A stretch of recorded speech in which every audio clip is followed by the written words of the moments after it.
Un niño negro sin hogar salva a un policía de un ataque cardíaco. Lo que sigue sorprende a todos. La lluvia azotaba las calles de Elmswood, convirtiendo la ciudad en una mancha gris y neón parpadeante. Los truenos retumbaban bajo, arrastrándose por el pavimento agrietado como una advertencia que nadie escuchaba. Bajo una farola oxidada, justo afuera de la estación de Rivermouth, Zion Mackey permanecía paralizado, su delgado cuerpo empapado y temblando. Los faros de un coche patrulla parpadeaban débilmente, con el motor al ralentí. Entonces se oyó el sonido, el golpe sordo de un cuerpo pesado al chocar contra el metal. Zion se giró bruscamente. Un hombre uniformado, de unos 50 y tantos años, se tambaleó desde el lado del conductor de la patrulla. Se agarraba el pecho con el rostro tenso por el dolor. La lluvia le pegaba el cabello con mechas plateadas a la frente mientras se arrodillaba junto al capó. Su otra mano temblaba en el aire, como si buscara ayuda que no podía ver. El instinto de Zion le gritaba que se alejara. «No te involucres, que ni siquiera te vean». Pero no podía moverse. Sentía las piernas clavadas al hormigón empapado. El hombre dejó escapar un jadeo ahogado y se desplomó por completo, arqueando la espalda y con una pierna retorciéndose violentamente contra la acera. Eso rompió el hechizo que mantenía a Sean en su sitio. Corrió. «¡Oigan! ¡Alguien necesita ayuda!», gritó Zion mientras cruzaba la calle corriendo hacia la gasolinera. El agua le salpicaba las zapatillas. Su voz era ronca, pero urgente. Dentro de la gasolinera, un hombre corpulento con un chaleco marrón detrás del mostrador levantó la vista cuando el adolescente empapado irrumpió por las puertas. La mirada de Zion se fijó en una pequeña rejilla metálica junto a la caja registradora. Frascos de medicamentos alineados ordenadamente en filas. «¡Necesito una aspirina!», gritó Zion, corriendo hacia la estantería y agarrando el frasco con manos temblorosas. «Oye, ¿vas a pagar por eso, chico?», dijo el hombre sobresaltado, pero no enojado todavía.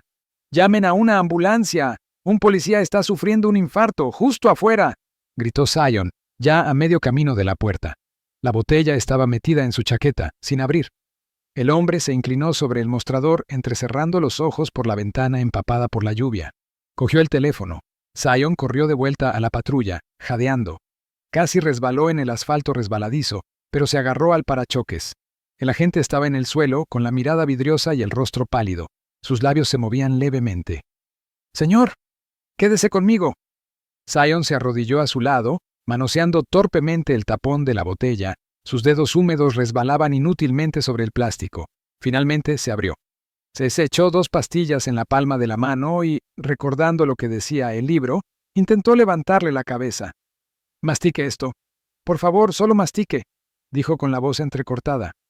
Los ojos del agente parpadearon y, de alguna manera, obedeció. Las pastillas se trituraron lentamente entre sus dientes mientras respiraba entrecortadamente. Zion se quedó allí, sosteniendo al hombre con ambos brazos mientras la lluvia le caía por la cara como lágrimas. Una sirena aullaba a lo lejos. Segundos después, luces rojas y blancas destellaron, danzando sobre los charcos. Los paramédicos salieron de la ambulancia, acercándose con el equipo. «Hazte a un lado, chico», y ordenó uno de ellos, arrodillándose para tomar el relevo. Zion retrocedió, empapado y temblando. El corazón le latía con fuerza en los oídos, pero una pequeña punzada de alivio se apoderó de su pecho. Había hecho algo bien, por una vez. Un paramédico, un hombre de unos 30 años, de pelo corto y ojos oscuros, asintió con la cabeza. «Lo hiciste bien, chico. Probablemente lo salvaste». Zion se quedó sin aliento. Por primera vez en meses, alguien le dijo algo amable. Pero el momento no duró. Un segundo coche patrulla se detuvo detrás de la ambulancia. Un joven oficial salió, de unos 30 y pocos años, mandíbula cuadrada y ojos penetrantes que escudriñaban la escena con demasiada rapidez, como si buscara un problema en lugar de a una persona. Se acercó a Zion lentamente, con la mano apoyada en el cinturón. «¿Tú?», dijo secamente, señalando. «¿Cómo te llamas?». Zion parpadeó. «Zion Mackey». «¿Tienes identificación?». «No», respondió Zion. «No llevo nada». El oficial entrecerró los ojos. «¿Sabes algo sobre una llamada esta mañana? ¿Alguien manipulando una patrulla en la Quinta y Clay?». «¿Qué?». Zion negó con la cabeza. «No, yo solo pasaba. Lo vi caer». «Date la vuelta», ordenó el oficial. «¿Qué?». «Yo no». Date la vuelta y pon las manos a la espalda. Sion retrocedió, sacudiendo la cabeza lentamente, con la lluvia aún goteando de su cabello y chaqueta. Lo ayudé. Fui a buscar ayuda. Pregúntale al tipo de la gasolinera. Pregúntale... Dije que te dieras la vuelta, espetó el oficial, agarrando a Sion del brazo. Sion hizo una mueca, pero no se resistió. El frío metal de las esposas le mordió las muñecas. Los paramédicos, que ahora subían al oficial Kinley a la camilla, se detuvieron. Uno miró a Sion, confundido. «Oye, ¿qué pasa? Él es quien pidió ayuda». El chico coincide con la descripción de antes. «Posible intromisión en la propiedad del departamento», murmuró el joven oficial. «Lo aclararemos en la estación». Sion miró hacia la camilla. Kinley tenía los ojos cerrados y el rostro aún pálido. Ya no podía responder por él. La sirena volvió a sonar mientras la ambulancia se alejaba, llevando al hombre que acababa de salvar a la noche tormentosa. La multitud que se había reunido, solo un puñado de hombres de tiendas y refugios cercanos, empezó a murmurar. Un hombre con poncho dio un paso al frente, gritando: «Ese chico no hizo nada, lo vi correr a ayudar, no está bien». Pero el agente lo ignoró. Vio a Sion a la parte trasera del coche patrulla, abrió la puerta y lo empujó dentro. El asiento de cuero estaba frío, las ventanas se empañaron al instante con el aliento y el calor. Sion se recostó, con las manos todavía a la espalda, observando cómo las luces traseras de la ambulancia desaparecían bajo la lluvia. No entendía cómo había girado tan rápido. En un momento estaba salvando la vida de un hombre. Al siguiente, estaba de nuevo esposado. No lloró, no gritó, pero algo cambió en su interior. A esta ciudad no le importaba lo que estaba bien, solo le importaba lo que parecía mal. Y para ellos, él siempre había parecido mal. Se quedó mirando su reflejo en la ventana empañada, con el corazón latiendo como un tambor. En algún lugar entre los destellos de luces y sirenas, una historia mucho más grande acababa de comenzar, pero nadie la veía aún. Sion estaba sentado en un rincón de la celda, con las rodillas pegadas al pecho y la ropa húmeda de la noche anterior aún pegada al cuerpo. El banco de hormigón bajo él estaba frío, las paredes estaban opacas y manchadas por años de uso. Una bombilla parpadeante zumbaba cada pocos segundos, proyectando una luz irregular sobre los barrotes oxidados. Intentó estirar los dedos, pero el dolor en las muñecas por las esposas aún no se había disipado. Cada vez que parpadeaba, la imagen del agente Kinley jadeando se repetía en su cabeza, seguida del chasquido de las esposas alrededor de sus propias muñecas. Lo había hecho todo bien, había actuado rápido, había pensado con claridad y probablemente le había salvado la vida al hombre. Pero allí estaba, encerrado, como si él fuera la amenaza. Sion miró la hoja de admisión pegada a la pared exterior de su celda. Apenas podía distinguir las palabras a través de los barrotes. Interferencia con equipo de las fuerzas del orden. Eso no era cierto. No había tocado la patrulla. No se había acercado hasta que Kinley se desmayó. Era solo una etiqueta, una frase que los oficiales podían marcar para mantener todo ordenado. Lugar equivocado, momento equivocado, murmuró en voz baja, con amargura. Se oyeron pasos por el pasillo, 2 guardias que pasaban. Mantuvo la cabeza gacha, pero entonces algo le llamó la atención. Uno de los guardias rió quedamente y dijo: «Trasladaron a Kinley esta mañana, directo a la capital, equipo médico privado, grupo Stencross o algo así». El otro respondió: «Sí, ahora es un caso de alta prioridad. El departamento no quiere ojos externos husmeando». Las voces se fueron apagando a medida que avanzaban por el pasillo. Sion frunció el ceño. Grupo Stencross. El nombre le sonaba familiar, cerró los ojos recordando. Había visto a un hombre con una cazadora negra y una placa plateada afuera del antiguo juzgado hacía unas semanas. Esa placa tenía el mismo nombre, Stencross. El hombre había repartido sobres a los oficiales uniformados mientras subían a vehículos sin distintivos, como un jefe dando tareas. Algo en ello le había parecido extraño incluso entonces, pero Sion no le había dado mucha importancia. Hasta ahora. Sus pensamientos se interrumpieron cuando la puerta de la celda se abrió con un zumbido. Un guardia, alto e inexpresivo, entró. «De pie. Bienvenidos al Centro de Detención Juvenil de Elmswood». Sion fue conducido a través de una serie de pesadas puertas a una amplia sala que olía a lejía y sudor. Otros chicos, la mayoría morenos o negros, la mayoría de entre 12 y 16 años, se movían entre las mesas o se quedaban junto a las paredes en grupos. Los guardias observaban atentamente, pero no interferían a menos que alguien cruzara la línea. Llevaron a Zion a un dormitorio. 6 camas alineadas contra la pared, cada una con una manta áspera y una taquilla metálica. Le entregaron un uniforme 2 tallas más grande y le dijeron, «No causes problemas y estarás bien». Esa noche, permaneció despierto, con la vista recorriendo las grietas del techo. Pensó en Kinley, si estaba bien, si siquiera lo recordaba. Ese mismo día había intentado preguntarle a uno de los guardias si el oficial estaba bien.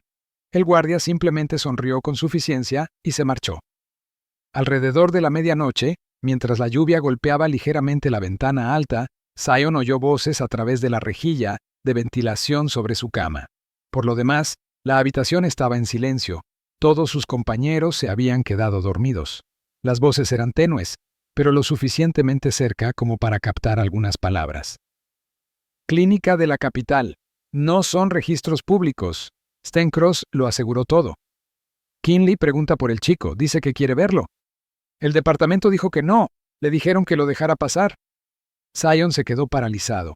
Acercó la oreja al respiradero. El tipo de arriba, de traje gris, dijo que si Kinley insiste, se jubilará anticipadamente, en silencio. Las voces se apagaron después de eso. Zion se recostó en la cama, con el corazón latiendo con fuerza. Kinley recordó. Preguntó por mí. Pero alguien no quería que esa reunión sucediera. Alguien quería que lo olvidaran. Al otro lado de la ciudad, en una clínica privada bien iluminada, escondida en una torre corporativa, Harold Kinley estaba sentado erguido en una cama de hospital. Había recuperado el color, aunque se movía con lentitud y necesitaba oxígeno. Una enfermera acababa de salir cuando la puerta se abrió de nuevo con un crujido. Un hombre de traje gris alto, con el pelo peinado hacia atrás y una delgada carpeta de cuero en las manos, entró.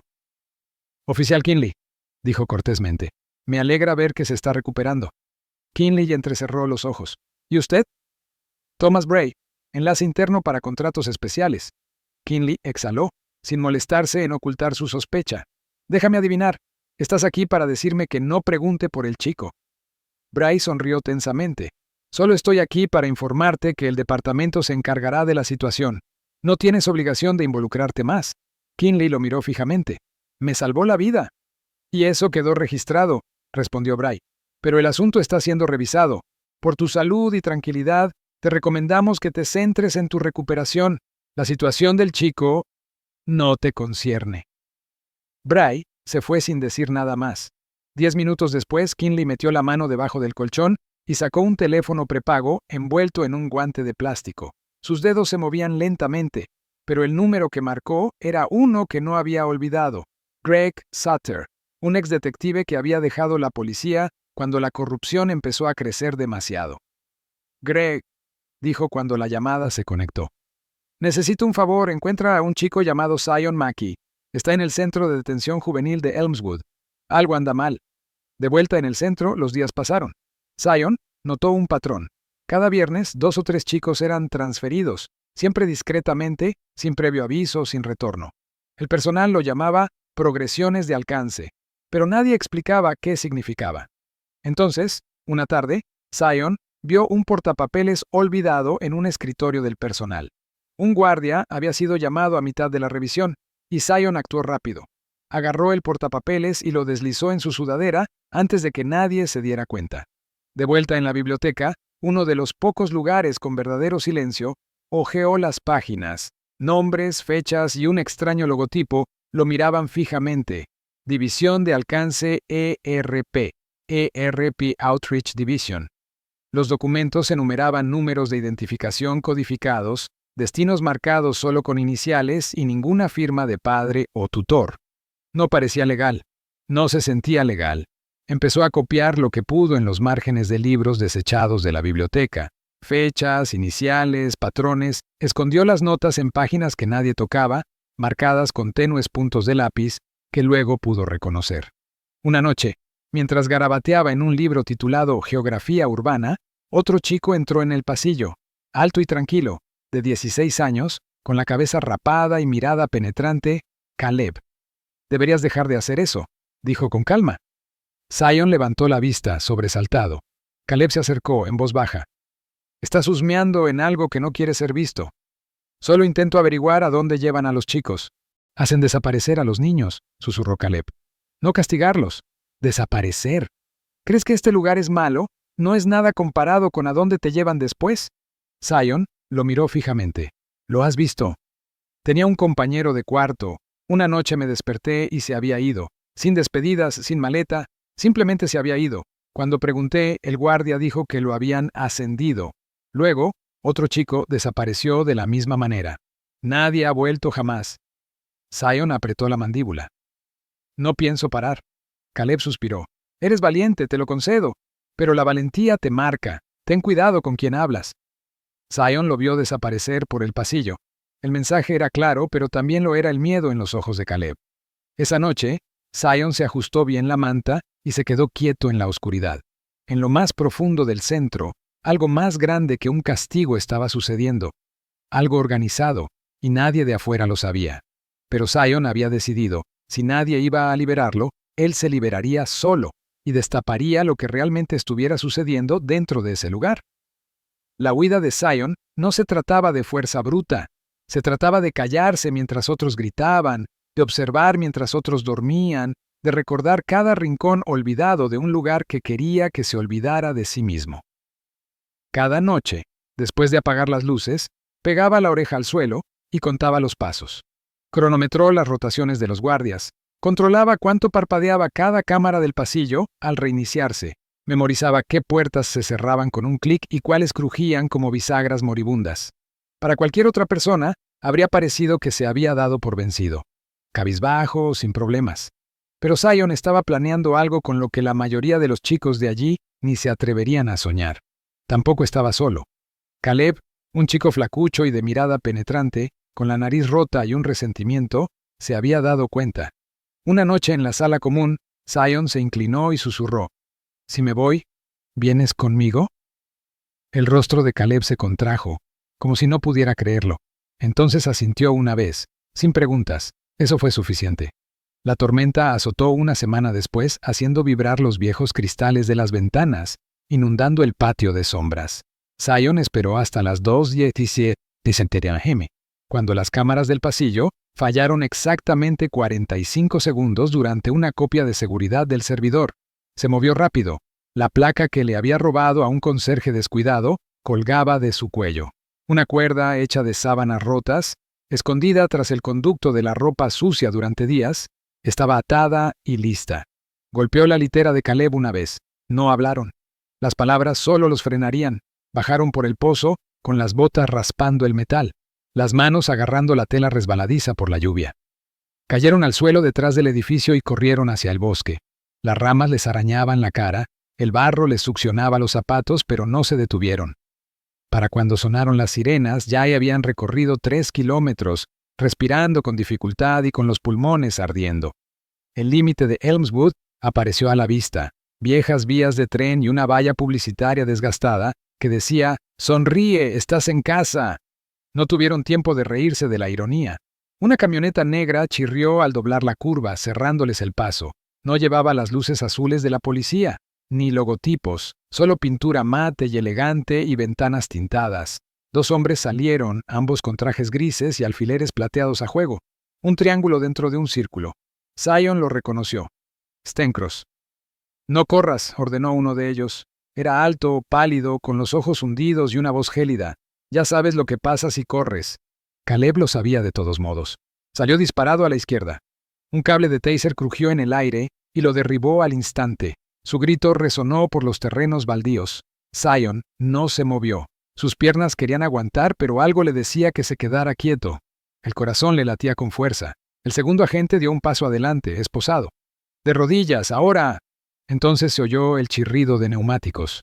Un sedán rojo destartalado giró en la esquina, con los faros destellando bajo la lluvia. La puerta del copiloto se abrió de golpe. «Zion, sube». Era Greg Sutter.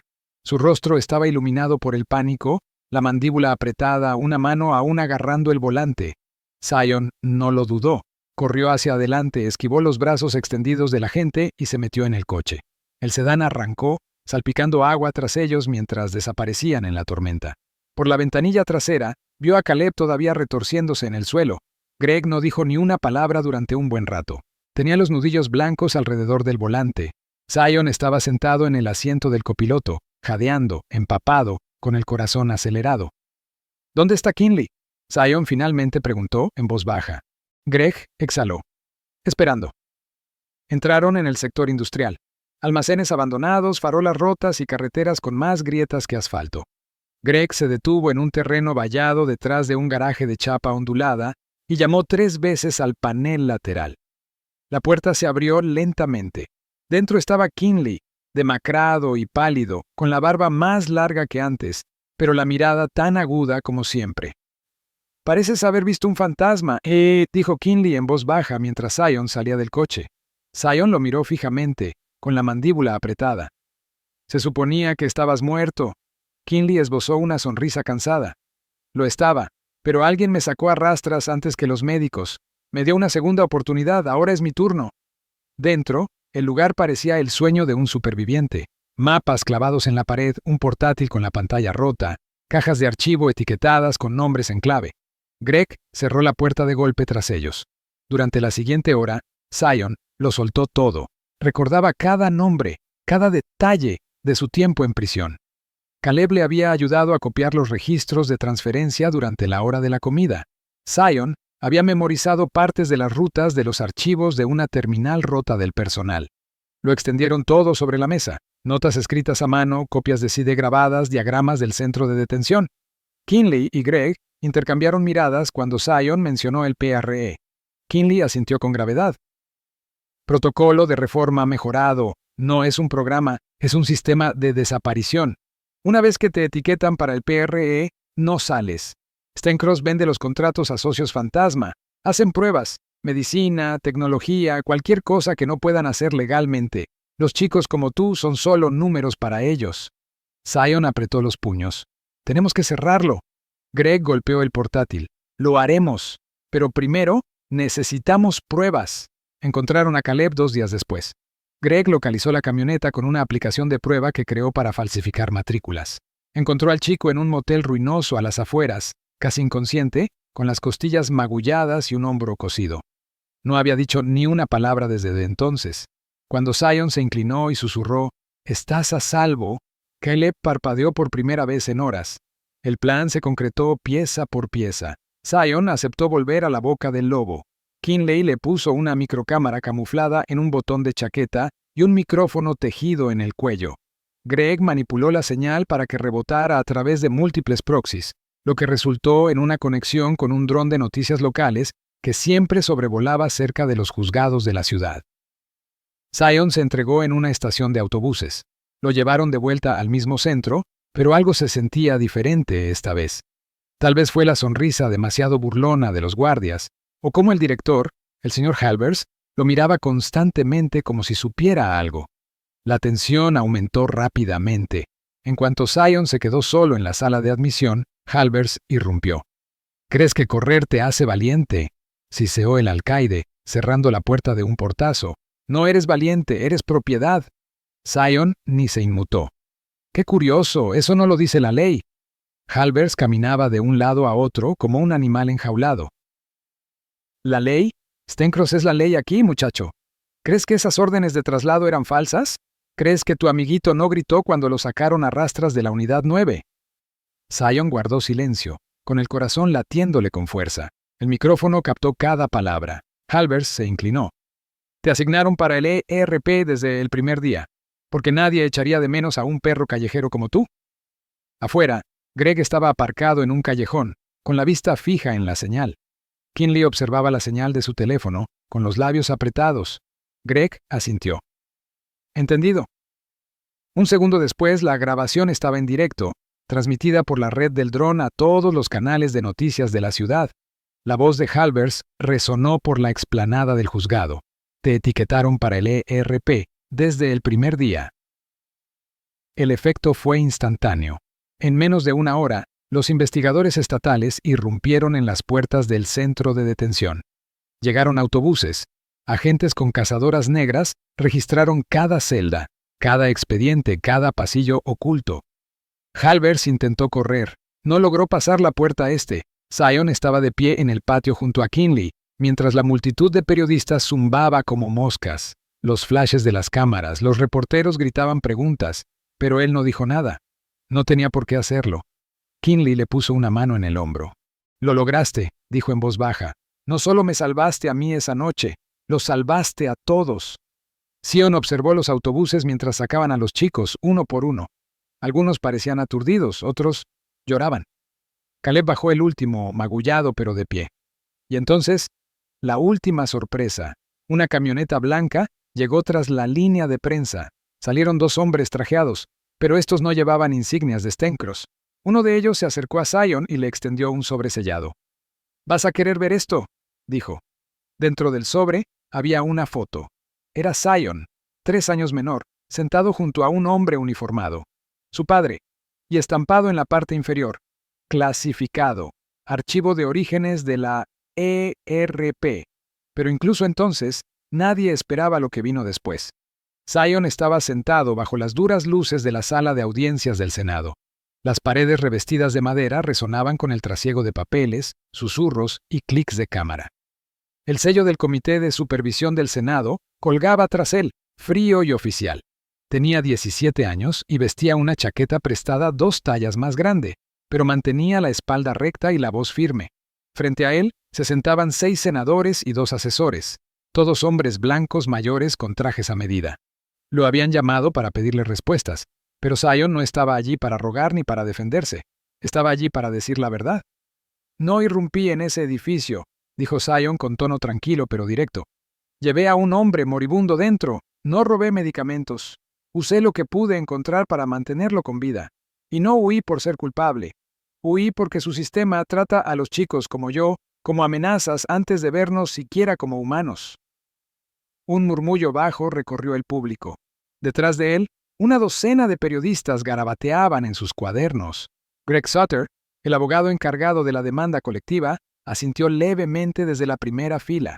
Kinley estaba sentado a su lado, con el brazo aún en cabestrillo por el infarto, luciendo 10 años mayor que la noche en que Sion lo salvó. Un senador se aclaró la garganta. «Señor Rhodes», dijo, hojeando una carpeta llena de fotos de vigilancia e informes hospitalarios, «sabe que sus acciones desencadenaron una auditoría interna del programa de rehabilitación de emergencia». Sion parpadeó. No lo sabía, pero esperaba que sí. El senador se recostó, frunciendo el ceño.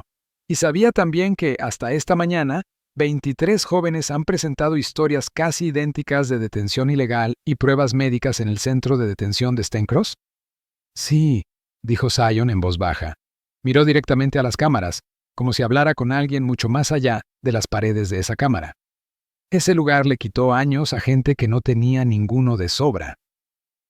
La siguiente hora transcurrió entre destellos. Preguntas sobre sus antecedentes, su arresto, su tiempo en Stencross. Respondió a cada una con aplomo, sin artificios ni titubeos, solo hechos. En un momento dado sacó una página doblada del bolsillo de su chaqueta y la colocó sobre la mesa. Era un mapa, dibujado a mano con lápiz, del ala donde había estado recluido. Cada celda marcada, cada pasillo etiquetado, pruebas que los fiscales ni siquiera habían encontrado aún. «Ahí», dijo Sion, «es donde guardaban a los enfermos, a los que decían que no eran aptos para el transporte. Algunos nunca regresaron». El silencio en la sala se hizo más denso. Un asistente se tapó la boca, otro senador se disculpó discretamente. Fuera del edificio, las cámaras iluminaron la salida de Sion, flanqueado por Kinley y Sutter. La acera estaba llena de equipos de noticias y manifestantes. Algunos portaban carteles que decían «Cierren Stencross» y «Los niños no son experimentos». Otros simplemente coreaban su nombre. Pero Sion no saludó, no sonrió. Caminó derecho con la mirada fija y pasos mesurados. Kinley se inclinó mientras subían a una camioneta negra que esperaba en la acera. «Lo manejaste como un profesional», dijo el oficial, haciendo una mueca mientras se ajustaba el arnés. Sion asintió lentamente. No era por ellos, era por los chicos que seguían atrapados en lugares como ese. 3 días después comenzaron las consecuencias. Kinley, ya de baja médica, se vio obligado discretamente a jubilarse anticipadamente, sin conferencia de prensa, sin elogios, solo un sobre sencillo y un acuerdo firmado. Aún así, lo aceptó con gracia. «Mejor una salida discreta que una estancia torcida», murmuró, arrojando la placa sobre la encimera de la cocina antes de llamar a Greg Sutter para preguntarle cómo podía ayudar en la investigación. Mientras tanto, Sutter había presentado la documentación ante el Tribunal de Distrito de Elmswood, iniciando una demanda colectiva no solo contra Stencross, sino contra todos los contratistas que habían trabajado en el programa de rehabilitación de emergencia desde su creación. Más de 2 docenas de chicos se unieron a la demanda en una semana. El número seguía creciendo, pero el momento más sorprendente llegó al 5.º día, cuando representantes de la iniciativa educativa Turing, una de las organizaciones benéficas juveniles más grandes del país, llamaron personalmente a Zion. Le ofrecieron una beca completa, alojamiento, tutoría privada, terapia, mentoría, todo incluido. Zion escuchó en silencio, dejando que el hombre terminara el discurso. Luego dijo: «Lo agradezco, de verdad, pero aún no he terminado». Colgó antes de que el hombre pudiera responder. En lugar de aceptar la oferta, Zion centró su atención en algo más, algo duradero. Junto con otros 4 exdetenidos, entre ellos un joven de 15 años con mucha experiencia llamado Marcus y un investigador de voz suave llamado Donald, fundó The Sidewalk Alliance. No era nada ostentoso, trabajaban en una barbería cerrada, compartían 2 portátiles y dependían del wifi del taller mecánico de al lado. Pero no importaba. Tenían una misión. La alianza se centraba en encontrar a jóvenes que seguían indocumentados en el sistema, chicos que habían desaparecido en residencias juveniles o programas de rehabilitación y nunca habían vuelto a aparecer. Zion presentaba solicitudes de acceso a la información, rastreaba facturas antiguas y señalaba discrepancias en los contratos de menores. Donnell organizaba la filtración de datos y ayudaba a diseñar el sitio web. Marcus gestionaba los contactos de campo, colándose en escuelas públicas y albergues y avisando a otros antes de que los desmantelaran. Una noche, tarde, apareció un mensaje en su bandeja de entrada. Estaba cifrado y sin firmar. Adjunto había 94 páginas de documentos internos, actas de reuniones, registros de transferencias, hojas de cálculo presupuestarias. Todos apuntaban a una misma cosa. La junta de Stencross había estado falsificando informes de lesiones y facturando al Estado por protocolos de terapia mejorada que nunca existieron. Zion envió los documentos directamente al Grupo de Trabajo Federal que investigaba el centro. No esperó respuesta. Ya sabía lo que encontrarían. A finales de mes, el Departamento de Justicia emitió un comunicado. Se estaban preparando las acusaciones formales. Los arrestos vendrían después. Zion se quedó afuera del antiguo centro de detención por última vez. Estaba anocheciendo, y el edificio parecía más pequeño de lo que recordaba, solo concreto y óxido, ventanas tapiadas, portones encadenados. Kinley se unió a él unos minutos después, con la postura más erguida, el rostro más despejado que en semanas. Apoyó una mano en el hombro de Zion, con una voz suave y algo cercana al asombro. «No solo me salvaste esa noche», dijo, «salvaste a cientos de niños». Zion no sonrió, no lloró, simplemente se quedó mirando el edificio, el aire denso por el silencio.